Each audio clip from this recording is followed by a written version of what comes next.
જો મિત્રો આપણે 11મા ધોરણની અંદર છેલ્લા પ્રાણી દેહધર્મ વિદ્યાના એકમમાં 18મો પાઠ પરિવહન તંત્રનો દેહ કોષ્ટ જળ અને પરિવહન એમાં આપણે એવું જોયું કે પરિવહન તંત્રમાં મુખ્ય 3 ઘટકો હોય: રુધિર, રુધિર વાહિની અને હૃદય. એમાં આપણે 2 ઘટકોની વાત અગાઉના લેક્ચર્સમાં કરી: રુધિર અને વિવિધ ભાગો અને રુધિર વાહિની 3 પ્રકાર: ધમની, શિરા અને રુધિર કેશિકા, જે તમે તમારી નોટબુકની અંદર બરાબર નોંધ્યું હશે અને એનો અભ્યાસ કરીને બરાબર સમજી નાખ્યો હશે, સમજીને તૈયાર કરી નાખ્યો હશે. હવે આપણે પરિવહન તંત્રનો ત્રીજો ઘટક છે એ છે હૃદય, હાર્ટ.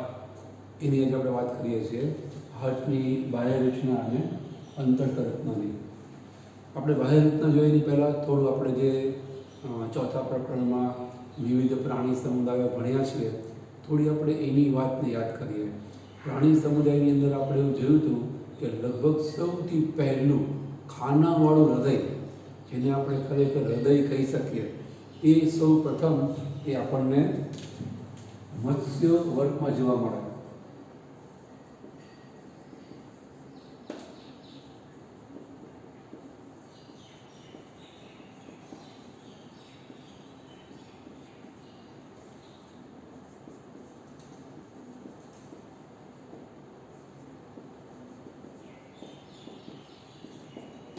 આ પ્રકાર. એની પહેલાં આપણે અગાઉ જોયું હોય કે વંદો આપણે શીખ્યા 7મા પાઠમાં અને ચોથા પાઠમાં પણ આપણે વંદો કે જે સંધિપાત સમુદાયમાં આવે એમાં આપણે એ વાત કરીએ કે એમાં 13 ખંડી હૃદય હોય. નલિકામય 13 ખંડી હૃદય. તેમાં એકચ્યુઅલી એ હૃદય નથી પણ હૃદય ખંડ છે. Not heart but heart lobe. LOB, lobe. Lobe એટલે ખંડ. એ હૃદય ખંડો છે. એ હૃદય ખંડોથી બનેલું નલિકામય હૃદય એ શરીરમાં પૃષ્ઠ તરફ આવે. અપૃષ્ઠવંશી પ્રાણીઓ અને પૃષ્ઠવંશી પ્રાણીઓના પરિવહન તંત્રમાં મોટો ફેર છે. આપણે હૃદય કહેતા પરિવહન તંત્ર એ વક્ષ બાજુએ છે અને ચેતાતંત્ર એટલે કે કરોડરજ્જુ એ પૃષ્ઠ બાજુએ છે. જ્યારે અપૃષ્ઠવંશીઓમાં આપણે બધા હાડકાવાળા ઉપાંગોવાળા પૃષ્ઠવંશી પ્રાણીઓ છે. આ પૃષ્ઠવંશી પ્રાણી ઉલટું હોય. ચેતાતંત્ર મતલબ કરોડરજ્જુ એ વક્ષ બાજુ હોય, કારણ કે પેટે ઘસડીને ચાલે છે. હૃદય છે એ પીઠમાં હોય. એ તંત્રની એરેન્જમેન્ટ એકદમ ઉલટી, ઇન્વર્સ હોય. તો ટૂંકમાં એ હૃદય ખંડ છે પણ હૃદય નથી. અળસિયામાં પણ આપણે જોયું હતું કે હૃદય ખંડો આપણને જોવા મળે. 8મા ખંડમાં આવેલી પેશીની આગળ પાછળ બબ્બે આપણને હૃદય ખંડો જોવા મળે.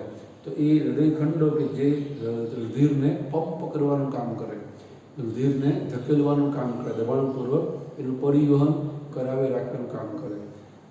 પણ જેને આપણે ખરેખર હૃદય કહી શકીએ ને, એવું હૃદય સૌથી પહેલાં આપણને આ મત્સ્ય વર્ગમાં જોવા મળે. એ કાષ્ઠી મત્સ્ય કે અસ્થિ મત્સ્ય બંને આવી જશે. એ બંનેની અંદર આપણને 2 ખાનાવાળું સૌથી પહેલાં જોવા મળે છે. એટલે 2 ખાનાવાળું હૃદય જોવા મળે. એક ખાનું તો હોય ને, એક ખાનું હોય ને આપણે હૃદયખંડ કહીએ, જે આપણને અપૃષ્ઠવંશીમાં જોવા મળે છે. પણ જેની અંદર પંપ જેવું કામ કરતું જે હાર્ટ કે હૃદય જોવા મળે, અહીંયા 2 ખાનાવાળું દ્વિખંડી 2 લોબ હાર્ટ એ છે મત્સ્યમાં. એક કર્ણક હોય અને એક ક્ષેપક હોય. કર્ણક એ હૃદયનું એવું ખાનું છે કે જે રુધિરને કલેક્ટ કરે મતલબ એકત્રિત કરે. આપણા સૌનું રુધિર એમાં આવે. આપણે અગાઉ સમજે જ છીએ એ કામ શિરાઓ કરે. શિરાઓ અંગોમાંથી રુધિર હૃદય તરફ લઈ જાય અને પછી એ કર્ણક એ નીચેના બીજા ખાનામાં આપે. જેમ કે એની વ્યવસ્થા આ રીતની આપણે રેખાંકિત ફિગરથી બતાવીએ તો આ રીતની હોય. આ છે એ કર્ણક, આ છે ક્ષેપક. તો કર્ણક એ જ્યારે ભરાય એટલે એ સંકોચાય, રુધિર બધું નીચે ક્ષેપકમાં ઠાલવે. ક્ષેપક ભરાય, સંકોચાય, એ પાછું બધું રુધિર પાછું અંગોને પહોંચાડે. એ ધમનીઓ દ્વારા પહોંચાડે. એ પણ આપણે આગળ લેક્ચરમાં જોયું છે કે હૃદયમાંથી અંગો તરફ લોહી લઈ જાય એ રુધિર વાહિનીને કહેવાય ધમનીઓ. આ રીતે 2 ખાનાવાળું હૃદય એ આપણને મત્સ્યમાં જોવા મળે. આપણે જાણીએ છીએ ચોથા પાઠના આધારે વર્ગીકરણની અંદર મત્સ્ય વર્ગ પછી ઉભયજીવી વર્ગ આવે છે. તો ઉભયજીવીની અંદર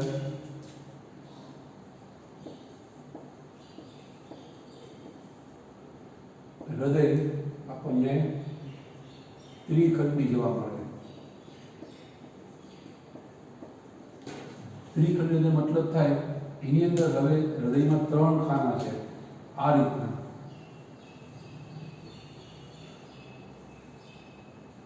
બે કર્ણકો હોય ને એક ક્ષેપક હોય. જેમ માછલીમાં 2 ખાનાવાળું હૃદય છે, એક કર્ણક ને એક ક્ષેપક. એની સામે અહીંયા ઉભયજીવીઓમાં આવે એક ખાનું વધે છે. ઉદ્વિકાસના ક્રમમાં એ ઉત્તરોત્તર આગળનો સમુદાય છે. એ રીતે તો એમાં આ જે છે એને કહેવાય જમણું કર્ણક અને આને કહેવાય ડાબું કર્ણક. અને ક્ષેપક તો એક જ છે, એમાં જમણું ડાબું છે એ નહીં આવે. તો 2 કર્ણકો અને એક ક્ષેપક એવું ત્રિખંડી હૃદય આપણને ઉભયજીવીમાં જોવા મળશે. એના પછીનો વર્ગ આવશે સરીસૃપ. સરીસૃપમાં આમ તો ત્રિખંડી હૃદય જ જોવા મળે,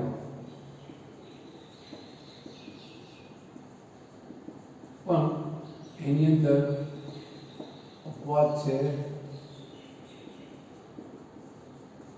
મગર. એની અંદર અપવાદ રૂપે ચતુષ્ખંડી હૃદય જોવા મળશે. એ ચતુષ્ખંડી હૃદય એ ખરેખર તો પક્ષીઓનો વર્ગ, વિહંગ વર્ગ અને સસ્તન વર્ગ એનું લક્ષણ છે. સસ્તન અને વિહંગ વર્ગની અંદર હંમેશા આપણને 4 ખાનાવાળું હૃદય જોવા મળશે. ચતુષ્ખંડી હૃદય આપણને જોવા મળશે.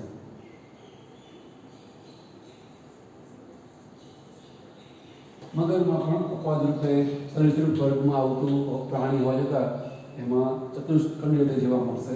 બાકી સરીસૃપમાં પણ ત્રિખંડી હોય, પણ એમાં ફેર એટલો એના ત્રિખંડી હૃદયમાં કે એની અંદર ભલે ઉભયજીવીની જેમ 3 ખાના છે, જમણું કર્ણક, ડાબું કર્ણક, જે જમણા કરતાં નાનું હોય એટલે નાનું બતાવીએ છીએ, અને આ રહ્યું એક ક્ષેપક. એની અંદર ક્ષેપકમાં આવી રીતે એક અપૂર્ણ દિવાલ હોય, પડદો હોય. એટલે એનો મતલબ કે અહીંયા જે ક્ષેપક છે એ અપૂર્ણ વિભાજિત છે. જેમ આ કર્ણકો પૂરેપૂરા વિભાજિત છે. 2 કર્ણકોની વચ્ચે દિવાલ છે, 2 ખાનાઓ સ્પષ્ટપણે અલગ પડે છે. અહીંયા એવા 2 ખાના સ્પષ્ટ કે સંપૂર્ણપણે અલગ પડતા નથી. અહીંયા લોહી આવે આ ખાનાનું જમણા કર્ણકનું જમણા ક્ષેપકમાં, ડાબા કર્ણક ડાબા ક્ષેપકમાં. જ્યારે બે ભરાઈ જાય ને ત્યારે પછી અહીંયા સુધી અલગ રહે, પછી બે લોહી મિક્સ થઈ જાય. એટલે આ પડદો હોય ના હોય એટલે બહુ લાંબો ફેર પડતો નથી. આવી રીતે ઉદ્વિકાસના ક્રમમાં સરીસૃપની અંદર હૃદય ત્રિખંડિત છે, પણ ક્ષેપક છે એ અપૂર્ણ વિભાજિત છે એવું કહેવાય.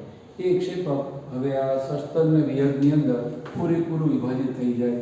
એની અંદર આવી રીતે ક્ષેપકના પણ આપણને 2 ખાના જોવા મળશે. અહીંયા આ જમણું કર્ણક, આ ડાબું કર્ણક, આ જમણું ક્ષેપક અને આ ડાબું ક્ષેપક.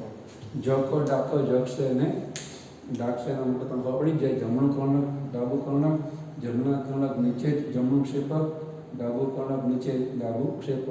આવી રીતે સસ્તનની અંદર જેની આપણે અત્યારે વાત કરી રહ્યા છીએ માણસના પરિવહન તંત્રની, એમાં હૃદય વાહિનીની વાત કરી. હવે માનવ હૃદયની વાત કરીએ છીએ. થોડી આપણે આ બેકગ્રાઉન્ડ હિસ્ટ્રી જોઈ. હૃદયના ઉદ્વિકાસના ક્રમમાં આપણે કઈ રીતે એની અંદર વિકાસશીલ અવસ્થાઓ જોવા મળે છે એની આપણે વાત કરી. તો માનવીમાં આવી રીતે ચતુષ્ખંડી હૃદય આપણને જોવા મળે છે. થોડી એની બાહ્યતાનો આપણે હજી આગળની વાત જોઈએ તો એની અંદર આપણે કહી શકીએ કે માનવીનું હૃદય છે એ એક તો ડાબી તરફ આવેલું છે, થોડું ડાબી તરફ હોય. જમણી બાજુએ પણ નહીં, ડાબી બાજુએ પણ નહીં, આમ તો વચ્ચે હોય, પણ વધારે પડતો ભાગ એનો ડાબી તરફ છે અને એ ત્રાંસું ગોઠવાયેલું છે.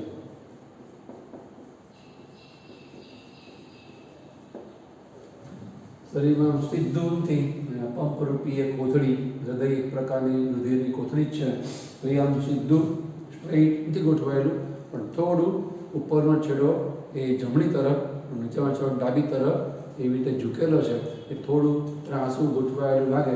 અને આપણે તમને યાદ હોય તો 17મો પાઠ જ્યારે ભણે શ્વસન તંત્રનો, એમાં સમજાવ્યું કે જે 2 ફેફસા છે, ડાબું ફેફસું છે એમાં ખાંચ છે, જેને હૃદ ખાંચ કહેવાય. અને એ ખાંચના કણ હૃદય ત્યાં ગોઠવાઈ શકે છે. 2 ફેફસા વચ્ચેની જગ્યામાં એ ગોઠવાયેલું હોય. ડાબું ત્રાંસું અને 2 ફેફસાની વચ્ચે ગોઠવાયેલું એ હૃદય ચતુષ્કોણની છે તો આપણે કીધું જ, જેમાં બે કર્ણકો અને બે ક્ષેપકો હોય અને એની ફરતે બે આવરણ હોય, જેને આપણે કહીએ છીએ પરિહદ આવરણ. અને બે પરિહદ આવરણની વચમાં આપણને પરિહદ પ્રવાહી નામનું પ્રવાહી ભરેલું જોવા મળે, જેનું કામ છે એ ઘર્ષણ નિરોધનનું છે. આપણે દેડકા વખતે 7મા પાઠમાં વાત શીખ્યા જ છીએ કે હૃદયની ફરતે રહેલા જે આવરણો છે એને કહેવાય પરિહદ આવરણ. એકદમ પારદર્શક હોય, સંયોજક પછીના બનેલા. તમને એવું લાગે મને હૃદય જોવા મળી રહ્યું છે, હું અહીંયા હાડકા હૃદય આપણે ખોલીને અડીએ તો આપણને હૃદય અડી રહ્યો છે. તમે જેમ અહીંયા હું ચપટી ભરું તો શોર્ટ આવે છે, શરીર તો અંદર રહી જાય છે, એમ તમે હૃદય ચપટી ભરીને ખેંચો તમારા હાથમાં એ પરિહદ આવરણ આવે, હૃદય અંદર રહી જાય.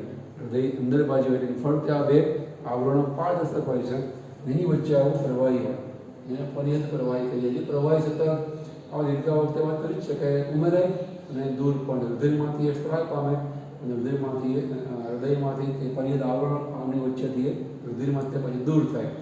જેમ આપણે એ વખતે સમજાવ્યું હતું કે જેમ એન્જિન હોય તમે બદલાવી રાખો, તમારું વાહન વપરાશમાં છે, એન્જિન ચકડાઓ જે ફરી રહ્યા છે એની સ્મૂથનેસ માટે એન્જિન ઓઇલ આપણે એન્જિનમાં નાખીએ છીએ. અમુક ટાઈમ પછી એ કાળું પડી જાય, ઘસાઈ જાય, એની સ્મૂથનેસ અથવા તો એની જે સ્નિગ્ધતા જતી જાય, તમારે ઓઇલને વળી પર કાઢીને નવું નાખવું પડે. એવી રીતે અહીંયા પણ આ ઘર્ષણ નિરોધક એવું આ પરિહદ પ્રવાહી એ સતત બદલાતું રહેતું હોય છે. તો આ પરિહદ આવરણ જે આપણને હૃદયની ફરતે જોવા મળે એ છે. તમે થોડું ધારીને જો તમને ખ્યાલ આવે કે જે કર્ણકો છે એ કર્ણકોમાં જમણું કર્ણક છે એ થોડું મોટું છે, જે આપણે અહીંયાથી બતાવેલું. અહીંયા ચતુષ્કોણ હૃદયમાં પણ જમણું કર્ણક થોડું ડાબા કર્ણક કરતાં મોટું હોય. એટલું જ નહીં પણ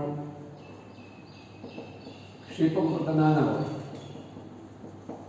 ક્ષેપકો કરતાં બંને કર્ણકો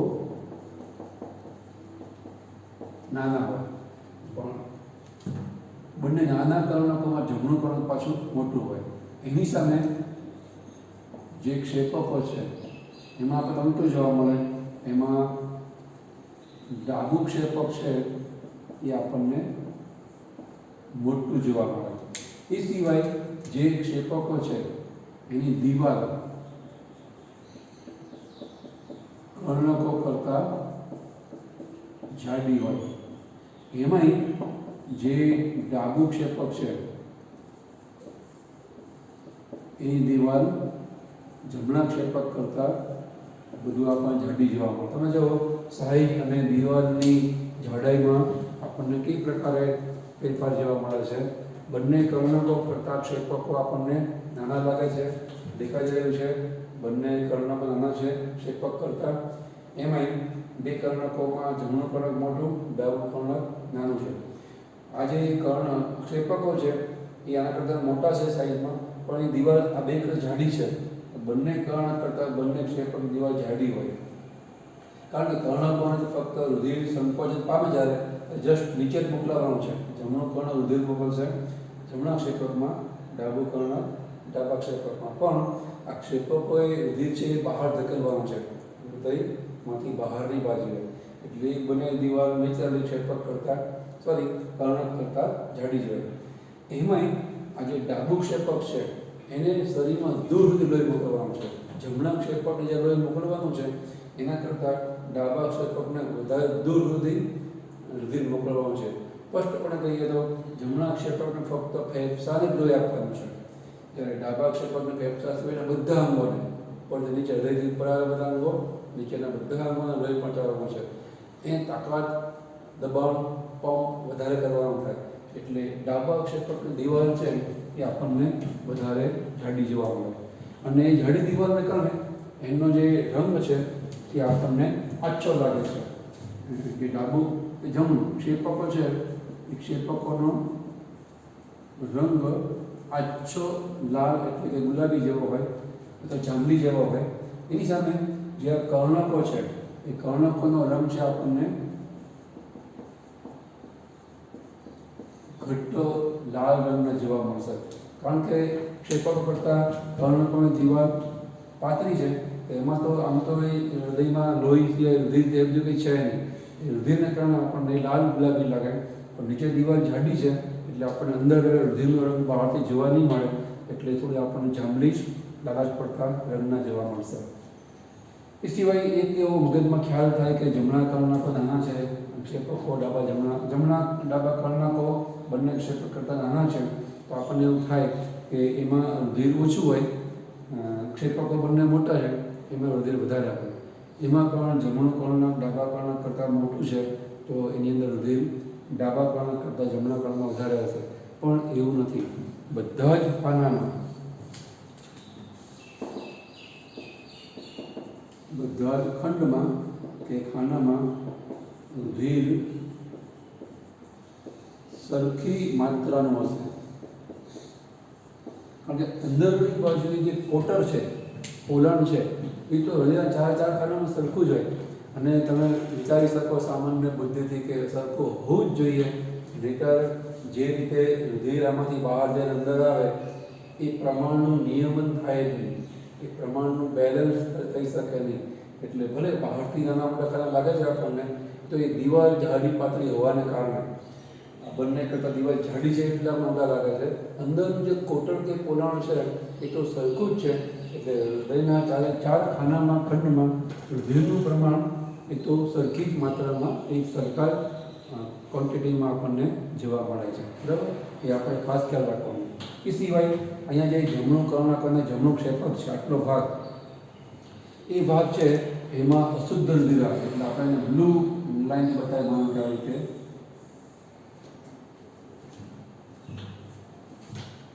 એને આપણે કહીએ છીએ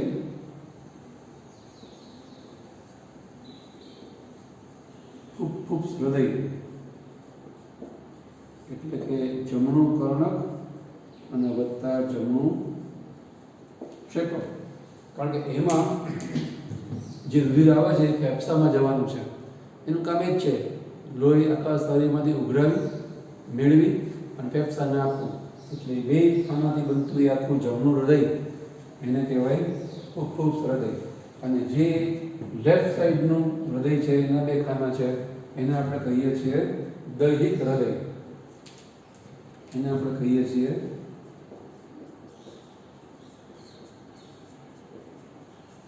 દૈહિક હૃદય. ડાબું કર્ણક અને ડાબું ક્ષેપક. આની અંદર અશુદ્ધ રુધિર હોય, જેના નામ પ્રમાણે ફેફસામાં શુદ્ધ થવા માટે જતું હોય છે. એટલે બે ખાનાને કહેવાય ફૂફૂસ હૃદય. અને આની અંદર આપણને જોવા મળે શુદ્ધ રુધિર, જે શરીરમાં દેહીમાં પ્રસરવાનું છે. હૃદયના બે ખાનાથી બનતો હૃદયનો આખો વિભાગ એને આપણે કહીએ છીએ દૈહિક હૃદય. આ બે ખાનામાં શુદ્ધ રુધિર હોય, ફેફસામાં જાય ફૂફૂસ હૃદય, ફેફસામાં શુદ્ધ રુધિર અહીંયા આવે. એ બે ખાનાઓ એ રુધિર શરીરને શુદ્ધ રુધિર પહોંચાડવાનું કામ કરે. શરીર મતલબ દેહ, એ કમ્પાર્ટમેન્ટ કે વિભાગને અડધા હૃદયને કહેવાય દૈહિક હૃદય. બાય રચનામાં આટલી બહુ થઈ ગઈ. લગભગ પુખ્ત વ્યક્તિમાં હૃદય 300 ગ્રામ જેટલું આપણને જોવા મળે.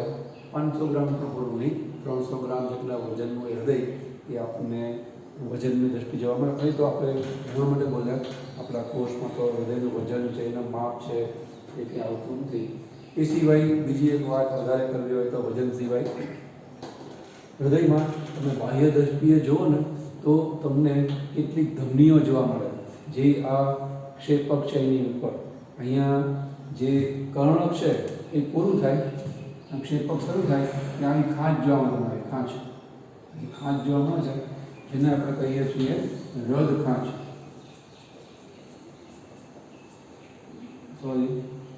હૃદ ખાંચ, હૃદયમાં જોવા મળતી ખાંચ એ આવી રીતે કર્ણક અને ક્ષેપકની વચ્ચે આપણને જોવા મળશે. એ સિવાય ક્ષેપકમાં પણ આપણને કેટલીક ખાંચ છે આવી રીતે જોવા મળે. એક ખાંચ એક ઉપર હોય, એક નીચે હોય, તો એને આપણે ક્ષેપકમાં ખાંચ છે એટલે આપણે કહી શકીએ આંતર ક્ષેપક ખાંચ. આ કર્ણક્ષેપક વચ્ચેની ખાંચ છે હૃદય ખાંચ, એને તમે કર્ણક્ષેપક ખાંચ કહી શકો અથવા આંતર કર્ણક્ષેપક ખાંચ કહી શકો. અહીંયા નામ હૃદય ખાંચ આપણે આપીએ છીએ, એ હૃદ ખાંચ આપીએ છીએ. અહીંયા એક ક્ષેપકની અંદર ખાંચ છે, એની અંદર હૃદ ધમનીઓ રહેલી હોય, જેને આપણે ઇંગ્લિશમાં કહીએ છીએ કોરોનરી આર્ટરીઝ. કોરોનરી આર્ટરીઝ હૃદય ધમનીનો મતલબ થાય હૃદયની દિવાલને લોહી પૂરું પાડે ધમનીઓ, એ આપણને ક્ષેપકની ખાંચોમાં ખૂપેલી જોવા મળે અને એ હૃદય દિવાલને લોહી છે પૂરું પાડે. આપણે અગાઉ જાણીએ છીએ એમ ભલે હૃદય છે એ લોહી ભરેલી કોથળી છે, પણ એ જેમ બધા અંગોને ધમનીઓ દ્વારા લોહી આપે છે એમ પોતે પણ એક ધમની પોતાના માટે ઉત્પન્ન કરે છે. એ ધમની છે હૃદય ધમની, એક નહીં પણ ત્રણેક જેટલી હોય. ને આ ક્ષેપકના હૃદયમાં આવેલા ક્ષેપકના ખાંચોમાં, જેને આપણે આંતરક્ષેપક ખાંચ કહીએ છીએ, એમાં ખૂપેલી હોય અને છેવટે કેશિકાઓમાં વિભાજિત થઈ અને હૃદય દિવાલને હૃદય પૂરું પાડે. કારણ કે હૃદય દિવાલ છે એ પણ ધમની શિરાની જેમ જ 3 દિવાલથી બને. હૃદય દિવાલમાં પણ 3 સ્તર 3 પડ આવેલા હોય. એ સેમ પડ જે આપણે ધમનીઓમાં શિરામાં ગયા વેચાણમાં જોયા કરે, અંદરનું સૌથી અંદરનું પડ અંતચ્છદીય પડ એ લાદીસમ પરિચ્છદીય પેશીને બનેલું હોય. હૃદયમાં પણ સૌથી અંદરનું પડ છે લાદીસમ પેશીને બનેલું હોય. બહારનું પડ ધમની શિરામાં એ પણ બાહ્યચ્છદીય પળનું બનેલું હોય, એટલે કે અધિચ્છદ પેશી હોય એ પણ લાદીસમ અધિચ્છદીય પેશી. અહીંયા પણ એ હૃદયમાં પણ બહારનું પડ, બહારની દિવાલ એ રીતે બાહ્યચ્છદીય પેશીથી બને અને વચ્ચેનું પડ ધમની કે શિરા હોય એ અરેખી સ્નાયુઓથી બને, જેને આપણે અનૈચ્છિક સ્નાયુઓ પણ કહીએ છીએ. ધમનીમાં એ વિકસિત હોય એટલે દિવાલ જાડી હોય, પોલાણ પાતળું હોય. શિરામાં એ સ્નાયુ સ્તર અવિકસિત હોય, એ ઓછું દેખાય તો ધમનીની કમ્પેરિઝનમાં, એટલે દિવાલ પાતળી હોય અને એનું પોલાણ છે, વ્યાસ છે એ અંદરનો મોટો હોય. બહારના વ્યાસથી સરખા હોય એ આપણે લાસ્ટ લેક્ચરમાં જોયું હતું. અહીંયા પણ અંદરનું કે વચ્ચેનું પડ છે એ બનેલું હશે અરેખી સ્નાયુથી. આપણે જાણીએ છીએ કે એકચ્યુઅલી અરેખી સ્નાયુ પણ નથી કે રેખી સ્નાયુ પણ નથી. એકચ્યુઅલી એ સ્નાયુ છે એને આપણે કહીએ છીએ હૃદય સ્નાયુ અથવા તો કાર્ડિયાક મસલ, હાર્ટ મસલ્સ જેને આપણે કહીએ છીએ. કારણ કે એની રચના તમે જુઓ, તમને જોવા મળશે રેખી સ્નાયુ પેશી જેવી આછી ઘટી રેખાઓ જોવા મળે. આપણે 7મા પાઠમાં પ્રાણી પેશીમાં શીખ્યા જ છીએ. એની અંદર આપણને કેવું જોવા મળશે, એ બીમ આઈ બીમ જેવી ઘટી આછી રેખાઓ જોવા મળશે. સેમ ટુ સેમ રચના આપણને આછી ઘટી રેખાઓ એ આઈ બીમ એ બીમ જેવી જ જોવા મળશે, પણ એ કામ કરે છે પાછું અરેખી સ્નાયુ પેશી જેવું, એટલે કે અનૈચ્છિક સ્નાયુ પેશી જેવું, સ્વયંવર્તી સ્નાયુ પેશી જેવું.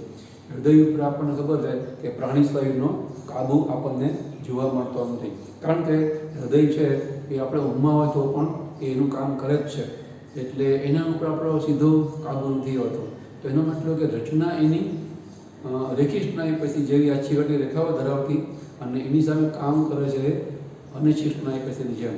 એનું કારણ આપણે આપેલું કે એની અંદર વિશિષ્ટ પ્રકારની તકતીઓ આવેલી હોય છે નિશ્ચિત અંતરે, એને આપણે કહીએ છીએ અધિબિંબ.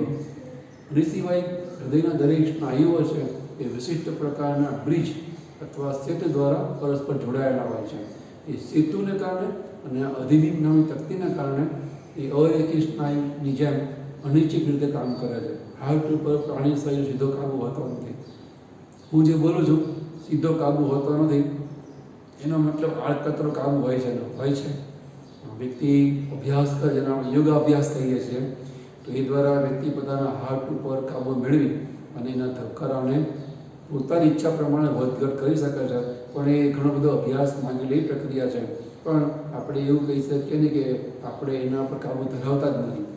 લાંબા અભ્યાસને અંતે, ઊંડા અભ્યાસને અંતે, સઘન અભ્યાસને અંતે વ્યક્તિ બેઠા બેઠા પણ પોતાના હાર્ટબીટ છે એ કોઈ વ્યક્તિ દોડીને આવે ને કેટલા ધબકારા ફટફટ થતા હોય, ફાસ્ટ થતા હોય, હૃદયનું સંકોચન વિસ્તરણ.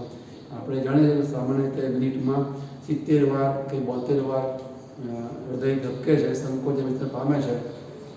એટલે 1 મિનિટમાં 60 સેકન્ડ થઈ, 60 સેકન્ડમાં એ 70 વાર ધબકે છે. એના માટે એક વખત ધબકારામાં એને 1 સેકન્ડથી પણ ઓછો ટાઈમ જાય છે. એક્ઝેક્ટ 0.8 સેકન્ડ કહેવાય. તમે ભાગાકાર કરો તો. પણ ટૂંકમાં કોઈ માણસ દોડીને આવે ને ત્યારે મિનિટના 70 ના 80-90 ધબકારા થઈ ગયા હોય.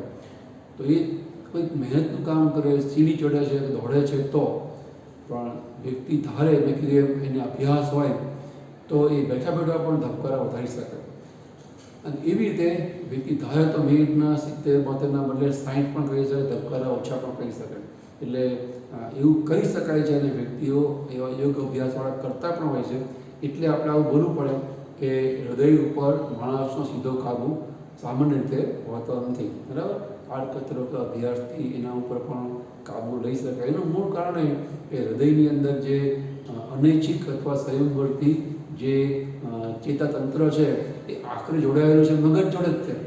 હૃદયની જે અંદર જે આંતરિક અવયવો ચેતાઓ છે એ છેવટ જોડાયેલી મધ્યસ્થ ચેતાતંત્ર જોડે જ છે. મગજ અને કરોડરજ્જુ જોડે જોડાયેલી ચેતાઓ એ અંગોની હોય છે. એટલે ભલે કામ જાતે કરે છે, આપણી જાણબાર પણ કરી રાખે છે, પણ વ્યક્તિ ધારે તો એના ઉપર એ સંદેશાઓ ઉપર કાબુ મેળવી અને એની ઈચ્છા પ્રમાણે એનું હલનચલન, સંકોચન, વિતરણ જે કરાવી શકે. પણ સાધારણ રીતે આપણે સામાન્ય ડેલી લાઈફમાં જે મોટાભાગની વ્યક્તિ આમતોર પર એના ઉપર એનો કાબુ હોતો નથી. એટલે આપણે એવું કહીએ છીએ કે કાબુ નથી એવું નહીં, પણ હૃદયના ધબકારા ઉપર વ્યક્તિનો સીધો કાબુ છે એ હોતો નથી. આપણે એવું એટલા માટે કહીએ છીએ. તો આપણે વાત એ કરતા હતા કે મિનિટમાં 70 વાર એ હૃદય છે એ ધબકે છે અને એની અંદર જે કંઈ કામ કરવા માટે જરૂર પડે ઓક્સિજનની, પોષક દ્રવ્યની, એના માટે અન્ય અંગોની જેમ જ પોતાના માટે પણ ધમનીઓ ઉત્પન્ન કરે.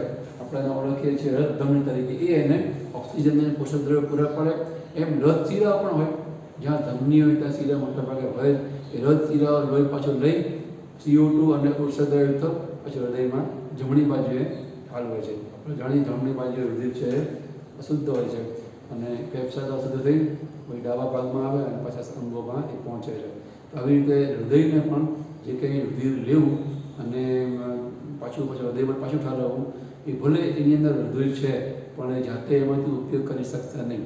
એક્ઝામ્પલ તરીકે કોઈ વ્યક્તિ બેંકમાં નોકરી કરે છે અને બેંકમાં એક કેશિયર છે. માનો કે કેશિયરનો મતલબ સતત બેંકમાં આવતા જતા લોકો, જે બેંકના ગ્રાહકો, કસ્ટમર્સ, એ જે પૈસા મૂકવા આવે એ પણ લે, એના ખાતામાં જમા કરીને કેશ લે, અને કોઈ લેવા આવે પોતાના ખાતામાં પહેલાં પૈસામાંથી અમુક રકમ એ પૈસા આપે પણ ખરો. જેને કેશિયર કહેવાય. બેંકમાં રહેતી એની એક ચેમ્બર જેવું હોય, કાચની વિન્ડો હોય, થોડો ભાગ હાથ દેવાનો કપાયેલો કાચનો ભાગ. તમે બધા બેંકમાં ગયા હોય જોયું હશે. તો એ વ્યક્તિ પર કેટલા પૈસા પડ્યા હોય છે, અમુક લાખ પૈસા, રૂપિયા, થપ્પીઓ પડી હોય. આપણે તો આની કેટલા પૈસા છે. એક નાના છોકરાઓના ગ્રુપને પૂછવામાં તમારે મોટાને શું થવું છે? તો એક છોકરો કે મારે કંડક્ટર થવું છે. કંડક્ટર એટલે બસમાં જે ટિકિટ કાપે, કેમ કંડક્ટર થવું છે? તો કે રૂપિયા બહુ મળે. હવે એને શું ખ્યાલ કે બધાને બહુ રૂપિયા આપે, રૂપિયા ગયા કરે. એને ખબર નથી કે નોકરી કરે છે, જે કંઈ મુસાફરી કરે છે એ પોતાને મુસાફરી પ્રમાણે જે કંઈ ટિકિટ લે છે, પૈસા આપે, રૂપિયાની સાંજ પડે જમા કરાવવાના ઓફિસમાં. અને એનો તો પગાર જેમ બીજાનો થતો હોય એમ જ પગાર થાય, એ રૂપિયા એના નથી. ના છોકરાની તમારી શક્તિ ઓછી હોય તેને એમ કે રોજ કેટલા પૈસા મળે એમ, પણ એ તો એને જમા કરવા પર ખબર ના હોય. એમ આપણને ખ્યાલ છે કે બેંકમાં કેશિયર પર એટલા બધા પૈસા છે, એમાંથી એક રૂપિયા એનો નથી. એને 3 વાગ્યા પછી જે કંઈ ટ્રાન્ઝેક્શન એટલે કે લેવડ દેવડ થઈ હોય એનો એને હિસાબ આપવો પડે. રૂપિયા પૈસાનો નોટો સહિતનો હિસાબ આપવો પડે કે આટલા રૂપિયા આવ્યા, આટલા રૂપિયા ગયા, બાકીના બચ્યા એ અહીંયા પડ્યા છે. અને પછી એને ક્લોઝ કરી, સીલ કરીને ઘરે જવાનું. એનો તો પૈસા ક્યારે આવે? બીજાને જેમ પગાર થાય એમ એને પૈસા મળે. એમ હૃદયને પણ એવું છે. હૃદયની અંદર બધા આટલું બધું લોહી છે, રુધિર છે, પણ આપણને તો પછી એ તો ગમે ત્યારે એમાંથી એબ્સોર્બ કરે ને, રુધિરમાંથી ઓક્સિજન, પોષક દ્રવ્યો અંદર લોહી ભરી પડે તો ગમે ત્યારે લઈ શકે ને. પણ જેમ કેશિયર પોતાની પાસે પડેલા પૈસા, એક રૂપિયો પણ, એક પૈસો પણ લઈ શકે નહીં. એમ એક ડ્રોપ નહીં, ડ્રોપલેટ પણ હૃદય છે એ અંદરથી લઈ શકે નહીં. જેમ બધા સિસ્ટમેટિક પગાર થાય કર્મચારીઓ બેંકમાં, એમ શરીરમાં બધા અંગોને જેમ જેમ ધમનીઓમાં બધા રુધિર પહોંચાડવામાં જરૂર પડે એમ હૃદય પણ પોતાના ધમની ઉત્પન્ન કરે છે અને એ દિવાલમાં દાખલ થાય. પૂર્ણમાં નહીં, દિવાલમાં. અને દિવાલને ઓક્સિજન અને પોષક દ્રવ્ય મળે અને આજીવને કામ કરે છે. અને જેમ અન્ય અંગોમાંથી શિરાઓ લોહી પાછું લાવે એમ હૃદયમાંથી પણ હૃદય શિરાઓ લોહી પાછું લાવી એના પ્રમાણમાં રુધિરને ઠાલવે. તેવી રીતે હૃદય ભલે રુધિર બહારી કોથળી કહેવાય, પણ એની અંદર પણ આ રીતની અન્ય અંગોની જેમ જ રુધિરના પરિવહનની વ્યવસ્થા હોય છે. એ જે ધમનીઓ શિરાઓ છે એ ક્ષેપકમાં કૂંચેલી હોય, જેને આપણે આંતરક્ષેપક ખાંચ કહીએ છીએ. એક ઉપર હોય, એક નીચે હોય. અગ્ર અંતરક્ષેપક ખાંચ અને પશ્ચ અંતરક્ષેપક ખાંચ. એમાં 3 લીટા ભરે છે, પણ એ 2 જ હોય, એક ઉપર એક નીચે. એટલે અગ્ર અને પશ્ચ, ઉપર અને નીચે, એ 2 આંતરક્ષેપક ખાંચમાં ધમનીઓ ખૂંપેલી હોય, શિરાઓ ખૂંપેલી હોય. એ હૃદયને લોહીનો પુરવઠો એટલે કે પોષક દ્રવ્ય ઓક્સિજનનો પુરવઠો પૂરો પાડી અને ઉત્સર્ગ દ્રવ્ય સીધું પાછું હૃદયમાં ઠાલવે. તો આ રીતની વ્યવસ્થા આપણને હૃદયની અંદર છે એ જોવા મળે. તો આ લગભગ આપણે હૃદયની બાહ્ય રચનાની વાત કરી. ફરી એક ફર્સ્ટ મંડળીમાં હૃદય છે એ 300 ગ્રામનું થોડું શંકુ આકારનું ઉપર પહોળ સાંકડું એ 300 ગોઠવાયેલું આપણને બે ફેફસાની કોણ વચ્ચે જોવા મળે. જેમાં ડાબા તરફની બાજુ વધારે ગોઠવાયેલ હોવાથી ડાબા ફેફસામાં આપણને હૃદય ખાંચ જોવા મળે. એને લઈ હૃદય સંકોચન વિસ્તરણ જગ્યા એને પૂરતી મળી રહે. એ ચતુષ્કંડી છે. ઉપરના બે જમણા ડાબા કર્ણકો, નીચેના બે જમણા ડાબા ક્ષેપકો. જમણા કર્ણકોની દિવાલ પાતળી હોય એટલે આપણને ઘટ્ટ ઘેરા રંગના લાગે. બંને ક્ષેપકોની દિવાલ બંને કર્ણક કરતાં જાડી હોય એટલે આપણને એ થોડા આછા રંગના લાગે. બંને કર્ણકોમાં જમણું કર્ણક મોટું છે, બંને ક્ષેપકોમાં ડાબું ક્ષેપક છે મોટું છે. ભલે દેખાય આપણને બહુ નાના મોટા, પણ અંદરનું કોટર પણ ચારેય ખાનામાં સરખું છે. હૃદય ચારેય ખાનાઓમાં સરખી જ માત્રામાં હોય. આખા હૃદયની ફરતે બે આવરણો હોય, એને કહેવાય પરિહદ આવરણ. અને એ પરિહદ આવરણની વચમાં પરિહદ પ્રવાહી હોય, જે ઘર્ષણ નિરોધકનું કામ કરે. જે કર્ણક ક્ષેપક ત્યાંથી શરૂ થઈને પૂરા થાય ત્યાં ફરતી એક ખાંચ હોય, એને આપણે કહીએ છીએ હૃદ ખાંચ. એવી રીતે ક્ષેપક ઉપર પણ ખાંચ જોવા મળે, જેને કહેવાય 2 ખાંચ છે, અગ્ર અને પશ્ચ આંતરક્ષેપક ખાંચ. આંતરક્ષેપક ખાંચમાં હૃદય દિવાલને રુધિર પૂરું પાડી ધમની શિરા હોય, જેને આપણે કોરોનરી આર્ટરી અથવા હૃદ ધમનીઓ તરીકે ઓળખીએ છીએ. એટેક આવવા માટે એ ધમનીઓ જવાબદાર હોય છે. જ્યારે આપણે વધારે પડતા કોલેસ્ટ્રોલવાળા ખોરાક ખાઈએ, મીઠાઈ અને ફરસાણ વગેરે, જેમાં પુષ્કળ કોલેસ્ટ્રોલ હોય છે, તો એ કોલેસ્ટ્રોલ હેવી છે, ઘનતા એની વધારે હોય, તો એ આ ધમનીઓમાં જામે, હૃદયને રુધિર પૂરું પાડ ધમનીઓમાં. એને કારણે હૃદયનો પુરવઠો જેટલો જોઈએ એટલો હૃદયને મળે નહીં. એને કારણે હૃદય સક્ષમ રીતે કામ કરી શકે નહીં. અને કઈ વાર એ પૂરેપૂરી બ્લોક થઈ જાય કોલેસ્ટ્રોલને કારણે, તો લોહી મળતું અટકે હૃદયને અને એટેક આવે, વ્યક્તિ મૃત્યુ પામે. તો એ આ હૃદ ધમનીઓ પણ આપણને ક્ષેપક ઉપર આવેલી ખાંચ એમાં જોવા મળે. આટલી આપણે બાહ્ય રચના કરી, ત્યારે આપણે અહીંયા બાહ્ય રચના પૂરી કરી છે. નેક્સ્ટ લેક્ચરમાં આપણે હૃદયની અંતર રચના જોઈશું અને જોડે જોડે એનું પરિવહન પણ શીખીશું કે કેવી રીતે રુધિર ક્યાંથી આવે છે, હૃદયમાં ક્યાં ફરે છે અને કેવી રીતે બહાર પાછું નિકાલ પામે છે. અંતર રચના આપણે નેક્સ્ટ ટાઈમ જોઈશું.